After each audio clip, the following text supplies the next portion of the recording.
இந்திய சினிமாவின் அடையாளம், தமிழ் சினிமாவின் அடையாளம் சொல்லலாம். ஏவிஎம் ஸ்டுடியோ, ஏவிஎம் நிறுவனம். அதாவது அந்த காலத்தில் நடிக்க நாங்கள் இந்த சேட்டலைட் இதெல்லாம் இல்லாதப்போ சென்னைக்கு வர்ற ஒவ்வொருத்தரும் முதல்ல பார்க்கணும்னு ஆசைப்படுறது அந்த ஏவிஎம்மோட உருண்டையை. அதுக்கப்புறம் ஏவிஎம் ஸ்டுடியோக்குள்ளே எப்படியாவது போயிட மாட்டோமா அப்படி எல்லாருடைய கனவாகவும் இருந்தது இந்த ஏவிஎம் நிறுவனம்.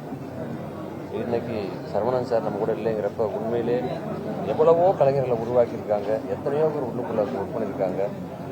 இந்திய சினிமாவுக்கு அத்தனை ஹீரோக்களும் இந்த ஏவிஎம் நிறுவனத்துக்குள்ளே வந்திருக்காங்க. இன்னைக்கு சரவணன் சார் நம்ம கூட இல்லை. இது சினிமாவுக்கு மிகப்பெரிய இழப்புன்னே சொல்லலாம்.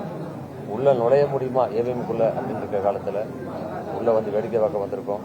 ஏவிஎம் நிறுவனத்திலேயே நானும் நடிச்சிருக்கேங்கிறது உண்மையிலே இப்போ நினச்சி பார்க்கும்போது ஒரு பெருமையாகவும் சந்தோஷமாகவும் இருக்குது.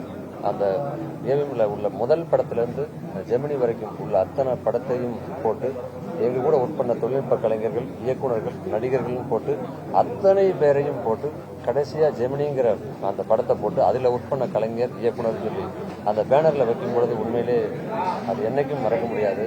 ஏவிஎம்ல ஒர்க் பண்ணதும் சரி, அவங்க கூட பணியாற்றுறதும் சரி, அவருக்கு அவர் குடும்பத்தார் அனைவருக்கும் ஆழ்ந்த இரங்கல்.